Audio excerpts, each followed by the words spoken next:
Welcome to a new video.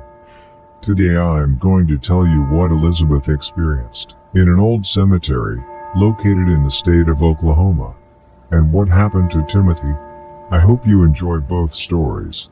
I would like to read your comment to know what you think about these two cases. And please, don't forget to subscribe and leave a like. From now on I send you a big hug. My name is Elizabeth, and in July of the year 2019, we went to visit a cousin, Brenda, who lives in Moore. Moore is a city located in Cleveland County, in the state of Oklahoma. To the trip, we were my mom, another cousin, Susan, and her husband Brandon. Brenda took us early to tour the city, the municipal campsite, the church, the main square, a small museum, and at noon we arrived at the cemetery. As I told you, the place is not very big, and all those points, they're not too far from each other. Rather, they are a few kilometers away from each other. In the same way, the cemetery is proportional to the population. There was no caretaker, and the door was always open.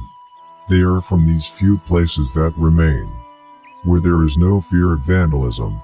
In this cemetery, two areas could be distinguished. One where there were relatively new graves, and other elevated constructions above the ground, and the other, much older, were basically the tombstones. They were only supported at ground level. Brandon's grandparents, also, they were buried there. They had died when he was little, so he set out to find them, but he did not remember where they were. Given the size of the cemetery, the proposal was, divide us and look for them. I'm sure we'll find them soon. Brandon gave us their names, and we started. It was noon, it was hot, and there was not a cloud, so it didn't generate much fear. The adventure in the cemetery. I headed towards the oldest sector, while he repeated the names so as not to forget them.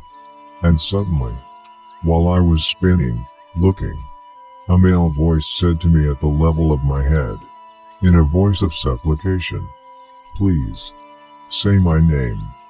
Looked to see where that voice came from, but there was no one. I looked down, and saw a tombstone, very old and quite dilapidated, had a name, Ricardo Cross, and a death date of the early 1900s.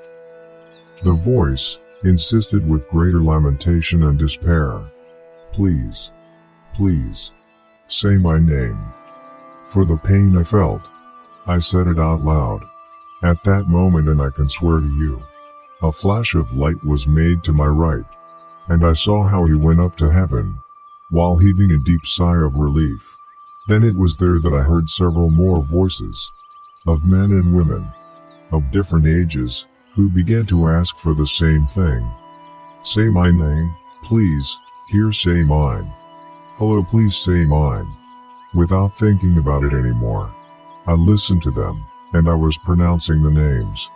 I walked as fast as I could. Some graves were already illegible, so I apologized and moved on. As I progressed, I kept seeing the flashes of light that ascended, some with a sigh, others laughed with happiness, and others simply said thank you. I passed by my cousins. I continued reading names and names, and I didn't stop to explain. I didn't understand why, but I was sure that I had to advance as fast as I could. The more names he recited, more people asked me to read their names, and others made longer orders, but I couldn't understand them. I read everything I could, while I was advancing aimlessly among the crosses and tombstones. Suddenly I arrived at the new part of the cemetery, and the voices fell silent all at once.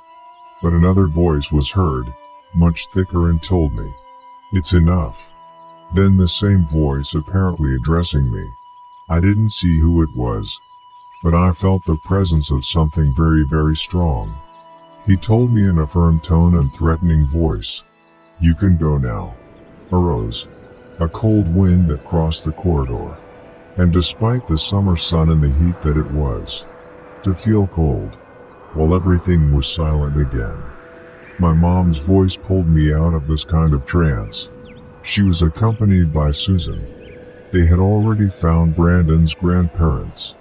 But for some reason, I had passed without paying attention when he and his wife told me. I didn't know how to explain myself without scaring my cousins. My mom, which, she is already used to these things happening to me. Just seeing my face, she understood that something had happened. She simply told me that it was better that I go back to them. I remembered that thick voice, and I agreed with her that she was right. We visited the grave of Brandon's grandparents. We prayed a little and went out. Already at the door, I stopped in the flower garden before leaving through the entrance gate, and it went through my mind, go back in and try to help someone else. But at that moment, a wind shook the flowers in the front garden, and a voice, smooth this time, he told me no, it's enough, and thanks. Since I was little, this kind of thing has happened to me, or have witnessed certain paranormal phenomena, many with my younger brother, but few members of the family know about it. That time I had no choice what to tell my cousins. When we got to Branda's house. Hello, my name is Timothy, and I live in Philadelphia, Pennsylvania, and the story that I am about to tell you, it happened to me in the year 2021. My family and I live in Chesterbrook. I am 17 years old, and therefore, I lived there all my life. One day of many that year in 2021. We fixed with Christian, my lifelong friend, see us the next day at his house, to study for an exam that week. We were going to have in biology class. He told me that his parents would be working, so we were going to be able to concentrate and study until about noon, which was when his parents would come back. That morning, remember, woke up early. I took a shower, ate something, and I got ready to go to my friend Christian's. I sent him a message to tell him that he was already dating. And something I want to tell you. It's just that morning, as soon as I woke up with a strange feeling. I can't explain very well what was it that I felt. But if I can tell you that it was a feeling of anguish, a pain in the chest, a kind of fear, something weird. And I think that feeling, I was preparing myself for what was going to happen. During that same day, I went out of the house. I take my bike and traveled the 15 blocks that separated me from my friend's house. While pedaling, the feeling of anguish that I told you about, it was getting more and more accentuated. I arrive at my friend Christian's house, and something that caught my attention. It was that he will not answer the message that I had sent him. I thought maybe he was in the bathroom and that's why he didn't answer. I want to send you a message again. As he walked to the front door, but this time the cell phone had turned off. I told myself, it cannot be, if it was fully charged. Even before I got off the bike I was listening to music.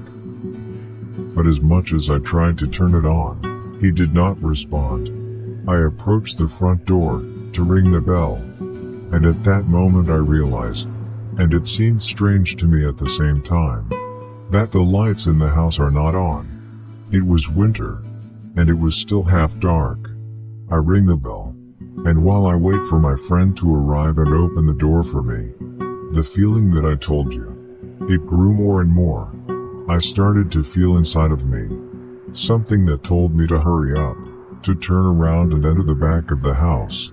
I ring the bell again, and seeing that no one answers, I go down the hall that is on the side of the house. That allows you access to the back of the house. I arrive, now if more exalted, desperate I would say. I search for the key, which is under an old messeter, which my friend Christian had told me he could find. I open the door, and the first thing I do is shout my friend's name. I quickly climb the stairs. Since his room was located at the top of the house, I open the door of his room, but I don't see anyone. Then I thought, must be in the bathroom. I go to the bathroom. I see through the crack between the door and the floor, and I realized that the bathroom light was on. I could even see some steam coming out. I knock on the door calling Christian, and not receiving to hear any response from my friend. I try to open the door, but the door was closed with the insurance. I call again, and out of desperation I think, I started kicking the door. All this to try to open the door. I move backwards, and with all the weight of the body, I bump into the door and manage to open it. What I saw, to this day it fills me with anguish. Christian, my friend. He was lying on the floor, and under his head a pool of blood.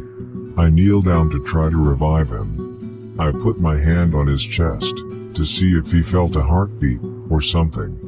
And I see out of the corner of my eye, a slight movement in his hand. I get up, look for my cell phone to call 911. But I remember it was off. I look around, and I see my friend's cell phone. I take it and immediately dial 911. Today, almost 2 years after what happened, I still can't find an explanation. The doctors said in their report that Christian, my friend, suffered a stroke as a result of being hit by the bathtub. They believe that when he heard his cell phone ring, he wanted to get out of the bathtub quickly, thinking it was a call. And it was there that, having wet and even soapy feet, he slipped, and having nothing to hold on to, his head hit the edge of the tub. Today, standing in front of his tombstone and reading his epitaph, beloved son and best friend, I can't stop crying and feel the same anguish I felt that same day.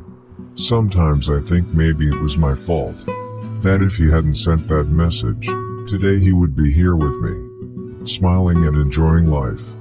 The only consolation I have, it is that before leaving us, he was in a coma for 3 days, fighting for his life, trying to get out. Thank you for reaching the end of this video. I hope your like and your comment, to know your opinion. Do not forget to subscribe, that with only that you help me a lot. This will allow me to continue uploading content.